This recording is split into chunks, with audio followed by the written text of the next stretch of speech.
Good afternoon, ladies and gentlemen. Welcome to another exciting episode of CEE498, The Progress Report. I'll be your host, Sam Jordan, and I've made this video in concert with Caylee Mercado and Sven Steller. Let's get started.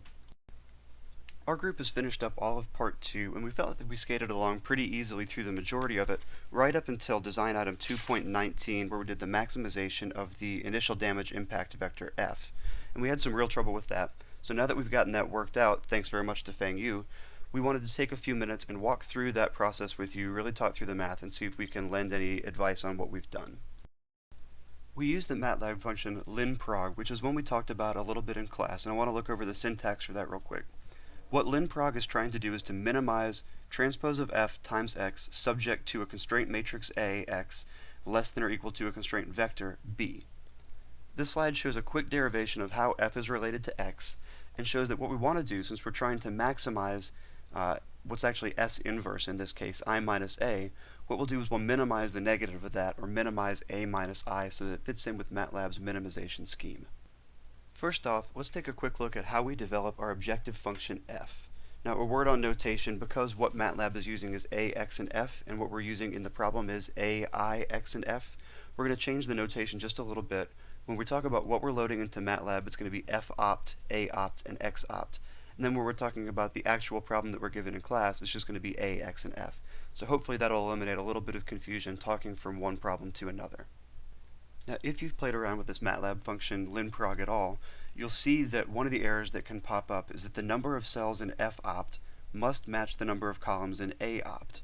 And if we just take this matrix A minus I, we've got a 10 by 10, that's 100 cells, it's too many cells. So we've got to find some way to trim that down and make a 10-cell vector instead of a 100-cell matrix out of this problem.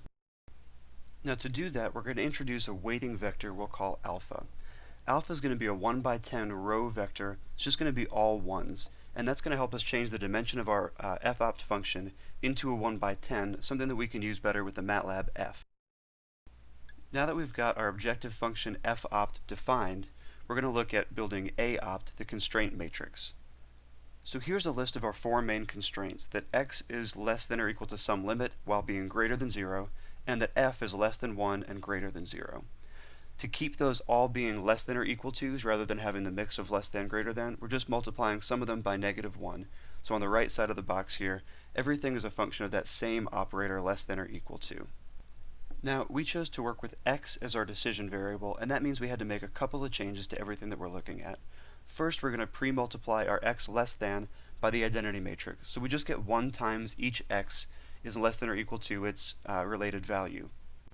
For the second block of a-opt, we're going to take negative identity times x, so that we get that again less than or equal to 0 for the negative, which means that our positive x greater than or equal to 0, and now we've bounded our x completely. Then we'll do the same thing trying to bound f from the high side and the low side, and the way we're going to define f is as S inverse times x. Now when we take the identity times x or S inverse times x, we're still working with that same decision variable x, that whole vector of final damage, and we're doing different things within our constraint matrix a-opt to try to bound that problem.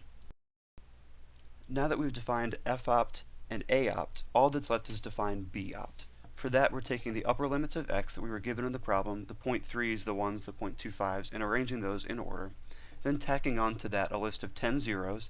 That's going to go with the negative identity times x greater than or equal to 0. And then again, 1s and 0s for the f matrix that we've already put into a-opt. So you can see from that that now the a-opt matrix that we've got times our x vector is going to yield less than or equal to this b-opt vector all the way through and give us a consistency throughout the problem. From there, it's just loading everything into MATLAB. This slide shows our alpha, our b-opt, and our f-opt. This slide shows how we built a-opt, as well as some additional text describing again what that means. And then this final slide shows again how we built all that into MATLAB, the error flag in case something goes wrong with the optimization function, and then the final result that we got for f. And that's our, again, maximum initial damage to not violate the constraints that we were given in the problem. Thanks so much for listening to this. If you have any questions or comments, please email us at these addresses. Good luck, everybody.